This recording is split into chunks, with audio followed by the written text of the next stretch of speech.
আমরা সন্ত্রাস বিরোধী আইনে গণ অধিকার পরিষদের নিষেধাজ্ঞা চাই। আমাদের যে আরপিও আছে, আরপিও অনুযায়ী এই দলকে নির্বাচন কমিশন থেকে ব্যান করা উচিত। দোষী ব্যক্তিদেরকে 24 ঘন্টার মধ্যে অ্যারেস্ট না করলে আমরা দেশব্যাপী দুর্বার আন্দোলন করে দেবো ইনশাআল্লাহ। এই ঘটনার আমরা বিচার বিভাগীয় তদন্ত দাবি করছি। পাশাপাশি সন্ত্রাস বিরোধী আইনে যেসব দল সন্ত্রাসী কার্যক্রম করে, গণ অধিকার পরিষদ আমাদের অফিসে আগুন দিয়ে সন্ত্রাসী কার্যক্রম করেছে। আমরা সন্ত্রাস বিরোধী আইনে গণ অধিকার পরিষদের নিষেধাজ্ঞা চাই। আমরা মনে করি এই দলটি রাজনীতি করার অধিকার হারিয়ে ফেলছে। আমাদের যে আরপিও আছে, আরপিও অনুযায়ী এই দলকে নির্বাচন কমিশন থেকে ব্যান করা উচিত। এবং বিগত সময় আমরা দেখেছি যারা মব করতে এসেছিল তাদের বিরুদ্ধে সরকার কোনো পদক্ষেপ নিচ্ছে না। যারা মবের ভিকটিম হচ্ছে তাদের বিরুদ্ধে তদন্ত হচ্ছে, তাদেরকে অ্যারেস্ট করা হচ্ছে। আমরা এই অবস্থার পরিত্রাণ চাই। রাষ্ট্র সরকার আজকে চিট ধরে গেছে, রাষ্ট্র এবং সরকার ব্যর্থ হচ্ছে নাগরিকের অধিকার রক্ষা করতে। আমরা এই পুরো ঘটনার বিচার বিভাগীয় তদন্ত কামনা করি এবং দোষী ব্যক্তিদেরকে 24 ঘন্টার মধ্যে অ্যারেস্ট না করলে আমরা দেশব্যাপী দুর্বার আন্দোলন করে দেবো ইনশাআল্লাহ।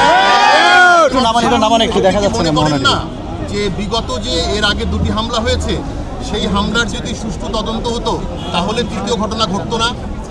যে হামলাটি হয়েছে তাৎক্ষণিক যদি যারা হামলা করেছে তাদেরকে অ্যারেস্ট করা হতো তাহলে কখনোই এই ধরনের ঘটনা ঘটতো না।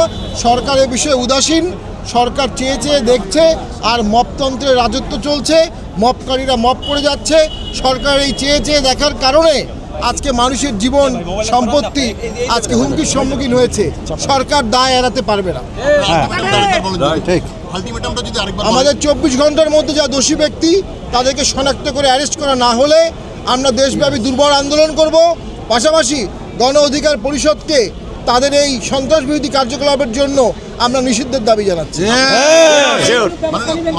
ঘটনার জন্য দায়ী করছেন কাকে? কারা হামলা করেছে? আমরা দেখতে পেয়েছি গণ অধিকার পরিষদের নেতৃত্ব, তারা ব্যানারে হামলা হয়েছে। সেখানে অন্য অনেক দলের লোক থাকতে পারে, কিন্তু ব্যানারটা গণ অধিকার পরিষদের ছিল। পুলিশের ভূমিকা ক্ষীণ মনে করেন? আমরা পুলিশের ভূমিকা আমি মনে করি যথেষ্ট ছিল, কিন্তু পুলিশের পাশাপাশি আমার মনে হয় এখানে সেনাবাহিনী থাকলে হয়তোবা তারা এটা প্রতিহত করতে পারত। পুলিশের জলকামান আসতে আসতে তারা আগুন দিয়ে দিয়েছে।